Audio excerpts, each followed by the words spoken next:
वाह, आज का मौसम कितना औसम है। कल से मेरे फेवरेट मॉनसून का मौसम भी चालू हो रहा है। शहरी बहू, अगर तेरे मन के लड्डू फूट गए हो तो संगीता बहू को पोछा लगाने दे। शीला सास से अकड़ कर टेढ़ा जवाब देती है। हाँ तो मैंने कौन सा फर्श छेक रखा है मम्मी जी। हाँ, थोड़ा सा खाली बैठते ही खटकने लगती हूँ। बोल दीजिए आपकी लाडली गांव वाली बहू को मार लेगी पोछा। थोड़ा सा बोल दो तो मिर्ची लग जाती है। संगीता बहू, तू इस घर की जेठानी है, थोड़ा काम देवरानी से करवा लिया कर। माँ जी जाने दीजिए, शिप्रा को काम करना पसंद नहीं है और वैसे भी घर में खास ज्यादा काम नहीं है, मैं सब कुछ संभाल लेती हूँ। केत की गांव वाली बहू को खुद की पसंद से चुनकर लाई थी, जबकि शिखा की लव मैरिज थी जिसे सिर्फ शॉपिंग करना मेकअप करना पसंद था, जबकि संगीता घरेलू बहू थी। माँ जी कल से बरसातें लगने वाली हैं, इसीलिए राशन भरवा लेते हैं। समाचार में आया है इस बार भारी बारिश होने की संभावना है, इसीलिए राशन का रेट बढ़ सकता है, तो खरीदारी कर लेते हैं। जेठानी जी, तुम्हारी रसोई की खरीदारी खत्म नहीं होती। वैसे मैं ऑनलाइन शॉप्सी पर ड्रेस देख रही हूँ, तुम भी शॉपिंग कर लो। शिखा, मेरे पास बहुत सी साड़ी हैं, मैं तो तुम्हें भी कहती हूँ दुकान से शॉपिंग किया करो, ये ऑनलाइन शॉपिंग महंगी खर्चीली होती है। जेठानी जी, मुझे आपके सलाह मशवरे की जरूरत नहीं है, रहने दे बहू, इसे तो ऑनलाइन शॉपिंग का नशा चढ़ा है, नोट खर्चने की लत बन गई है। दादी मम्मी जल्दी से बाजार चलिए ना, मुझे ठेली वाले नींबू वाले भुट्टे खाने हैं। और भैया मुझे भी भुट्टे खाने हैं, मैं भी चलूं? हाँ चलो। देवरानी जी आप भी चलो, वहीं से शॉपिंग कर लेना। जेठानी जी, वो थर्ड क्लास चीप सस्ता बाजार आपको सूट करता है, मैं वैसे डाउनटाउन मार्केट नहीं जाती, और मेरा यूवी भी ठेले का कचरा नहीं खाएगा। कम ऑन यूवी बेटा, तुम मम्मा के साथ शॉपिंग चलो, फिर मैं तुम्हें स्वीट कॉर्न खिला दूंगी। ओके मम्मा, बाय बाय दादी। माँ जी चलिए, बाजार लग चुका होगा। जहां सास गांव वाली बहू रिक्शा में बैठ के बाजार आती है, जबकि शहरी बहू ओला करके मॉल पहुंचती है। ओ गॉड, कैब से उतरते तगड़ी गर्मी लगने लगी मुझे तो, काश बारिश हो जाए। हाँ जी, लगता है बाजार में नई नई होलसेल राशन की दुकानें खुली है, राशन यहीं से खरीदते हैं। बहू जैसा तुझे सही लगे, क्योंकि तू बड़े अच्छे से बचत करती है। जिठानी किराने वाले की दुकान पर आती है। बोलिए बहन जी, क्या चाहिए? दाल, तेल, आटा, चावल, मसाले। हमारे होलसेल की दुकान से शॉपिंग करने पर 1 किलो रिफाइंड फ्री में मिलेगा। जी 10 किलो सरसों तेल, शक्ति भोग आटा दे दो, राजमा छोले सोयाबीन देना। बारिश में सब्जी मंडी नहीं जा पाई तो ये साबुत दाल बन जाएगी। बरसात के हिसाब से गांव वाली बहू हर चीज की खरीदारी बजट और जरूरत देख के कर रही थी। वहीं शहरी बहू, ये देखिए मैम, ये लैक्मी का सबसे महंगा लॉन्ग लास्टिंग एचडी मेकअप है। ये मेकअप वाटरप्रूफ है ना, बारिश में टिकेगा ना, बिकॉज मुझे बारिश में रील बनानी है। मैम गारंटी के साथ ले जाइए। मैम और कुछ भी देख लीजिए, ड्रेस सैंडल वगैरह। शिखा की नजर डमी में लगी पर जाती है। ये गाउन पीस कितना प्यारा लग रहा है, परचेज कर लेती हूँ, बारिश में एक रील इस ड्रेस में बना लूंगी। कुछ देर में दोनों बहुएं बारिश की शॉपिंग करके आती हैं। बहू, तुझे पापड़ के पैकेट और खरीद लेना चाहिए था, तुझे तो मालूम है मुझे आलू चावल के पापड़ पसंद है, बारिश में अच्छे लगते हैं। माँ जी, ये पापड़ तो मैं घर में खुद से बना दूंगी, फिर फालतू का खर्चा क्यों करना। हो गई तेरी शॉपिंग शहरी बहू, क्या अंटे शंटे खरीद के लाई है? सुनकर शिखा बुरी तरह चिढ़ जाती है। मम्मी जी, मेरी शॉपिंग की चीज अंट शंट है तो आपको देखने की जरूरत भी नहीं। केतकी, क्यों तुम जब देखो शहरी बहू को जलाती रहती हो? अब उसे सच बात सुई की तरह चुभ जाती है तो चुभने दो, बहू के दायित्व तो उसे निभते नहीं है, बस बरसात चालू हुई नहीं पैसे फूकना शुरू। अगले दिन आसमान में बादल उमड़ने घुमड़ने के साथ झमाझम बारिश शुरू हो जाती है। कितनी मस्त वाली बारिश हो रही है, एंजॉय करना तो बनता है। बिना देर किए शहरी बहू छत पर जाकर रील बनाकर डांस करने लगती है। मौसम है बड़ा कातिल, खो जाए ना कहीं आवारा दिल, मैं नाचूं आज छम छम छम छम छम छम छम छम छम छम छम। बारिश में नहाकर मजा आ रहा है। वहीं गांव वाली बहू सबके लिए चाय पकौड़े तल रही थी कि तभी सास आती है। संगीता बहू, तो अकेले क्यों पकौड़े छान रही, शिखा को बुला ले। कोई नहीं माँ जी, मैं बना लूंगी। तभी बारिश में भीगे हुए शिखा को छत से आते देख सास भड़कते हुए कहती है। शिखा बहू, तू छत पर बारिश में नहा रही थी, शर्म बची है कि नहीं तुझमें? तो आप क्या चाहती है मम्मी जी, इतना अच्छा मौसम छोड़कर मैं चाय पकौड़े बनाकर खिलाऊं, एंजॉय ना करूं? जेठानी जी, मेरे कमरे में चाय पकौड़े ले आना। ठीक शिखा। खबरदार संगीता बहू, जो इसकी खातिर में लगी, बनाओ भी, परोस कर खिलाओ भी। फाइन मम्मी जी, मैं ऑनलाइन ऑर्डर करके मंगवा लूंगी। टेढ़ा मुंह करके शिखा कमरे में जाकर online pizza KFC chicken order करके मंगवाती है। तभी बारिश में भीगा डिलीवरी बॉय आता है। मैडम जी, ये केएफसी चिकन और पनीर पिज्जा का ऑर्डर है। ठीक है, दे दीजिए भैया। तभी शिखा आकर ऑर्डर छीन लेती है। मैं अपना ऑर्डर खुद ले सकती हूँ, देख लीजिए ऑनलाइन शॉपिंग करने का फायदा, बारिश में बाहर जाने का झंझट नहीं है। संगीता शिखा के आगे चुप सी रह जाती है। बारिश के मौसम के चलते हर दिन बरसात में उसे दूध सब्जी वगैरह खरीदने के लिए जाना पड़ता था। हे भगवान, बरसात के चक्कर में सब्जी वालों ने भी ठेला नहीं लगाया, फालतू में आकर भीग गई। ऐसा बोलते हुए संगीता बारिश में भीगते हुए घर जाने लगती है। तभी गाड़ी वाला सड़क पर जमा पानी उस पर उछाल के चला जाता है। देख कर नहीं चला सकता, पूरी साड़ी खराब कर दी। संगीता भीगी हुई घर लौट कर आती है। अरे बहू, तू बरसात में कैसे भीग गई? छाता लेके नहीं गई थी क्या? माँ जी तब हल्की बूंदा बांदी थी, एकदम से तेज हो गई। तभी कीचड़ में सना देखकर शिखा खिल्ली उड़ाते हुए कहती है। इसीलिए कहती हूँ मेरी गंवार जेठानी जी, ऑनलाइन शॉपिंग करना सीख लीजिए। आजकल तो दूध से लेकर सब्जी, कपड़े, मेकअप सब कुछ खरीद सकते हैं। मुझे कह देती, मैं ब्लिंकिट से सब्जी ऑर्डर कर देती, एकदम फ्रेश ताजी सब्जी मंगा देती। शिखा, तुम पढ़ी लिखी हो, इसका मतलब ये नहीं है कि मेरी बीवी को नीचा दिखाओ। खुद तो कुछ भी नहीं करती हो। माइंड योर लैंग्वेज जेठ जी। अविनाश तुम्हारा भाई तुम्हारी बीवी की इंसल्ट कर रहा है और तुम चुपचाप सुन रहे हो। तो क्या करूं? तुम्हारे चक्कर में अपने परिवार वालों से रिश्ता तोड़ लूं? तुम्हें तो बस अपने शॉपिंग के खर्चे से मतलब है। अरे मेरे खाने पीने, लंच नाश्ते का ख्याल भाभी रखती है। तुमसे तो मेकअप करवा लो बस। संगीता की तारीफ होते देख शिखा जलकर खाक हो जाती है।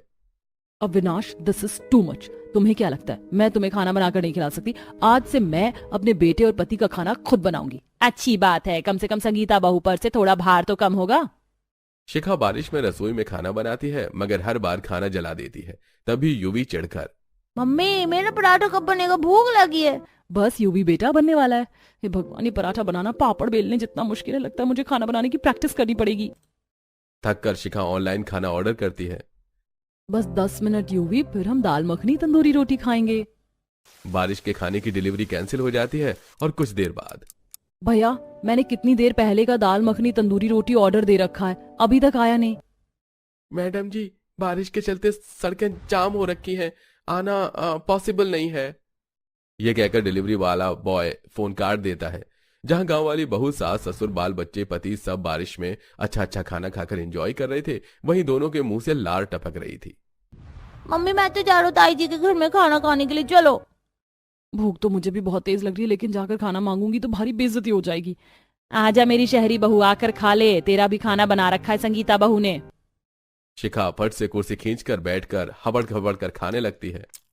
जेठानी जी ये पकौड़े बहुत टेस्टी बने हैं और ये चाप की सब्जी चावल भी बहुत स्वादिष्ट है, थोड़ा और मिलेगा? हाँ हाँ क्यों नहीं, अच्छे से खा लो।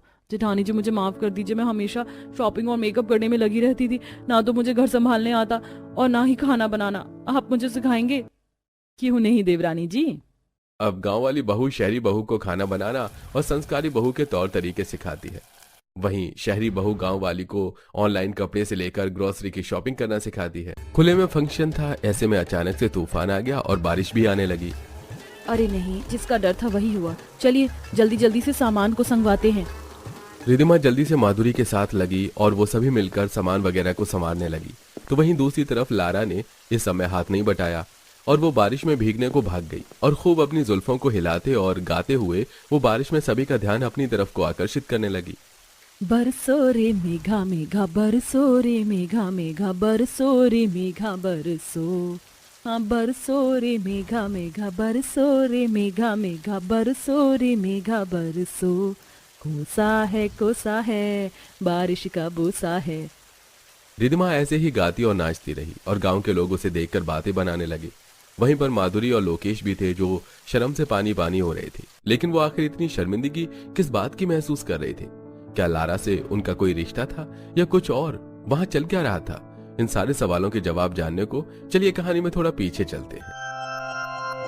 अरे वाह, आज मेरी बहू ने नाश्ते में सभी के लिए पराठों की जगह अंडा बनाया है। और बस अंडा बनाया नहीं है, बहुत अच्छा अंडा बनाया है, बहुत बढ़िया बहू। अरे बाबा मैं पानी लाती हूँ। रिधिमा ऐसे बोलकर पानी लेने को चली गई कि उसी वक्त कमरे से दूसरी बहू उठकर आई और गुड मॉर्निंग। माधुरी, अरे तेरे अंदर अकल है क्या नहीं? ऐसे बड़ों के सामने कौन नाइटी ड्रेस में आता है? चल ये बस नाइटी ड्रेस ही तो है, और क्या हुआ अगर मैं इसको पहन भी आई तो? अरे बेशर्म, थोड़ी तो लाज रख, जरा देख रिधिमा बहू को, तेरी उम्र की है लेकिन तेरे आगे संस्कारों से बड़ी अमीर है वो, और एक तू है जिसे संस्कार का सा भी नहीं मालूम। लारा, मैंने तुम्हें समझाया तो था कि हमारा छोटा सा कस्बा है, तुम्हारा वो बड़ा शहर नहीं है, इसीलिए तुम्हें यहाँ के तौर तरीके के हिसाब से रहना पड़ेगा। जाओ कपड़े बदल कर आओ। ओह गॉड, इन सभी छोटी सोच वालों की क्या दिक्कत है। लारा ऐसे ही गुस्सा करते हुए चली गई। लारा और रिद्धिमा दोनों ही माधुरी की बहुएं थी। माधुरी बस एक छोटे से कस्बे में रहने वाली औरत थी, लेकिन वहीं उसकी बहू रिद्धिमा गांव की थी और लारा एक बड़े शहर की लड़की थी, जिसकी वजह से दोनों बहुओं में काफी अंतर था। जहां रिद्धिमा बेहद ही संस्कारी थी और हर वक्त खुद को अच्छे संस्कारी कपड़ों में रखती है, वहीं लारा कैसे भी कपड़े पहन लेती थी। इन सभी की क्या दिक्कत है, जब देखो मेरे कपड़ों को उस गांव वाली से कंपेयर करते रहते हैं। लारा ने काफी गुस्सा करते हुए साड़ी बनाई, लेकिन उस साड़ी को भी उसने संस्कारी तरीके से नहीं बनाया। उसने काफी नीचे को साड़ी बांधी, जिससे उसने छोटा और पतला सा पल्लू डाला और ऐसे वो नीचे चली गई। लो देख लो, बांध ली मैंने साड़ी। कहाँ है मेरे बूढ़े ससुर जी, उन्हें ही दिखाऊंगी। बेशर्म, चुप कर। अरे कैसी साड़ी बांध कर आई है जो साड़ी सी ही नहीं लग रही है। अच्छा ये साड़ी नहीं है तो फिर और क्या है? ये साड़ी के नाम पर धब्बा है, धब्बा। रिद्धिमा बहू देख, इसको बोलते हैं साड़ी। इस गांव वाली की तरह नो वे। जरा देखो तो सही कैसी बुढ़िया जैसी साड़ी है इसकी। इतना चौड़ा पल्लू, वो भी सर पर, साथ ही स्लीव्स वाला ब्लाउज, वो भी एकदम प्लेन। मुझे नहीं पहननी है कभी भी ऐसे साड़ी। लारा ने माधुरी की एक भी बात को न तो माना और न ही समझा, और वो ऐसे ही इतराते हुए चली गई। लारा ऐसी ही थी, न उसे अपने पति की बात समझ आती थी और न ही किसी और की। ऐसी सिलसिला जारी था और आज के दिन घर में कुछ मेहमान आने वाले थे। देखो बहू, आज तुम्हारे ससुर जी के एक बहुत ही पुराने और जिगरी दोस्त घर पर आ रहे हैं और तुम्हारे ससुर जी ने खास तौर से बोला है कि कोई भी गड़बड़ ना हो। लारा, तेरे लिए वो मुझे खास करके बोल कर गए हैं, तू कुछ ऐसा वैसा ना पहनना। मुझे बताओ कि तुम दोनों क्या पहनोगी। माँ जी मेरे पास एक अनारकली है, मैं वो पहन लूंगी। माँ जी अब मैं क्या बताऊँ, मैं अपनी पसंद का कुछ पहनने को बोला तो वो आपको हजम नहीं होगा। मेरे भी कबर्ड में एक अनारकली पड़ी हुई है तो मैं भी वही पहन लूंगी। लारा की बात को सुनकर माधुरी को थोड़ा रिलीफ सा हुआ। कुछ ही देर में गेस्ट आ गए और दोनों बहुएं भी रेडी होने को चली गईं। अरे हाँ रमेश भाई साहब, जब से आपने यहाँ की जगह को छोड़ा है तब से आप आ जाए हो। और बहन जी, आपको भी मेरी याद नहीं आई कभी भी? याद तो बड़ी आती थी, लेकिन आपके भाई साहब को वक्त ही नहीं था जो वो कभी मुझे यहाँ ले आते। अच्छा मैंने सुना है वंश और ओम की शादी हो गई है, कहाँ है आपकी बहुएं? तैयार होने को गई है, मैं बुलाती हूँ। रिद्धिमा, लारा, आ जाओ बेटा। माधुरी के बुलाने पर दोनों बहुएं मेहमानों के सामने आईं। एक तरफ रिद्धिमा थी, जिसको देखकर माधुरी का दिल खुश हो गया। उसने बहुत ही सुंदर अनारकली पहनी हुई थी, जिसकी फुल आस्तीन वगैरह थी, और उस पर एक बड़ा सा दुपट्टा डालकर उसने सर पर भी उसे रखा हुआ था। रिद्धिमा का ये संस्कारी लुक एक तरफ जहां सभी को बेहद ही अच्छा लग रहा था, तो वहीं दूसरी तरफ लारा को देखकर दोनों सास ससुर भी नजरें शर्म से झुक गईं। लारा ने भी अनारकली पहनी, लेकिन उसका आगे का गला बहुत ही डीप था, साथ ही पीछे से वो बैकलेस थी और कोई दुपट्टा या स्लीव्स भी उसमें नहीं थी। अच्छा तो ये है तुम्हारी बहुएं माधुरी बहन। वैसे संस्कारी वाली बड़ी सुंदर लग रही है और दूसरी भी ठीक ठाक है। माधुरी और लोकेश तारा को ऐसे कपड़ों में देख मेहमानों के सामने पानी पानी हुए जा रहे थे, लेकिन उस वक्त उन्होंने लारा से कुछ भी नहीं कहा। ऐसे ही कुछ ही देर में मेहमान चले गए और माधुरी, मैंने तो तुम्हें खास तौर से समझाया था कि रमेश के सामने बहू ऐसे ना आए, फिर भी। अब मैं क्या बताऊं जी, मैंने तो सब कुछ ठीक से ही किया था, लेकिन इस लारा पर हमारा कोई बस है क्या? माधुरी बेचारी लोकेश के सामने बेबस सी खड़ी रही। ऐसे ही सिलसिला जारी था। लारा लगातार अपने परिवार वालों को निराश करने में ही तुली हुई थी। ऐसे ही आज के दिन। बहुओं जल्दी जल्दी से तैयारी कर लो, 1 घंटे बाद बुआ जी के घर के लिए निकलना है। क्यों माँ जी, मेरा मतलब ऐसे अचानक से बुआ जी के घर क्यों जाना है? अरे वो उनकी लड़की है ना, बड़ी वाली, अचानक से उसकी शादी का सिलसिला उठ रहा है। वहाँ जाने को हमें ज्यादा तैयारी करने की जरूरत नहीं है, वो तो बस छोटा सा गाँव है। और हाँ लारा, वो गाँव है और काफी पिछड़ा हुआ गाँव है, इसीलिए भगवान के लिए आज कुछ अजीब ना पहनना। आपको तो बस यही बात रह गई है। ठीक है, मैं साड़ी बांध लूंगी। लारा ऐसे बोलकर चली गई। बस फिर क्या था, दोनों बहुओं ने तैयारी की और अपने अपने कपड़े लेकर वो गांव जाने को निकल गईं। माँ जी, मौसम तो देखने से कितना खराब लग रहा है, ऐसा ना हो आज शादी में आंधी आ जाए। बादल तो काले हैं, हो भी सकता है कि बारिश हो जाए। सभी मौसम का हाल देखते हुए ही गांव पहुंचे। कुछ ही देर में गांव आ गया और माधुरी ने दोनों बहुओं से थोड़े बहुत काम करवाकर उन दोनों को ही तैयार होने को भेज दिया। अब फंक्शन शुरू हो चुका था। ऐसे में रिद्धिमा ने बहुत ही सुंदर लहंगा पहना, जो देखने से काफी सुंदर था और संस्कारी भी।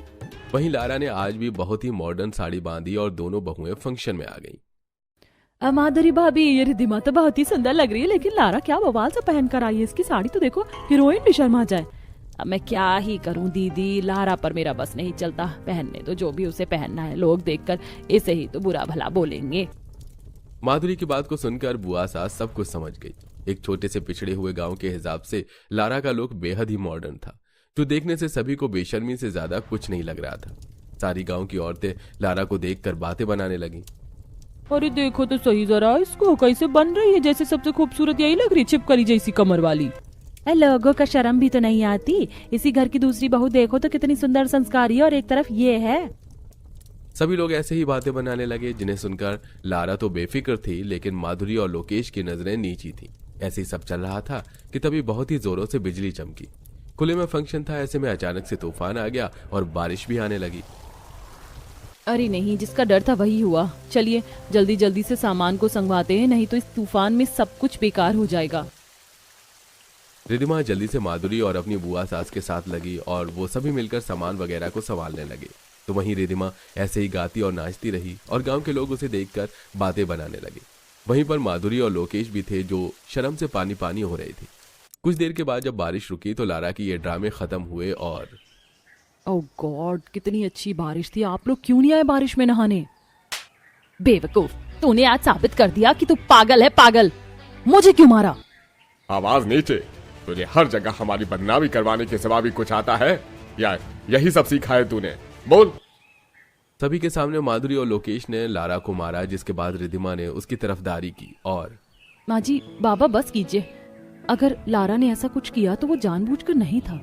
हाँ, माना कि ये आपकी बातों को भी नहीं समझती है, लेकिन आप भी तो समझिए, ये बड़े शहर की लड़की है, तो ये बिल्कुल हमारी तरह नहीं हो पाएगी। और हमें भी इसकी फीलिंग्स को समझना चाहिए। हम सिर्फ अपने ही तौर तरीके इस पर थोपते हैं। रिद्धिमा को खुद की तरफदारी करता देख लारा की आंखें भर आई। अब उसे एहसास हो रहा था कि उसने क्या गलती की है। लारा ने सभी से माफी मांगी और दोबारा ऐसा कुछ न करने की भी कसम खाई, जिसके बाद लारा ने रिद्धिमा से सीखना शुरू किया और अब सभी घर में खुशी खुशी रहते।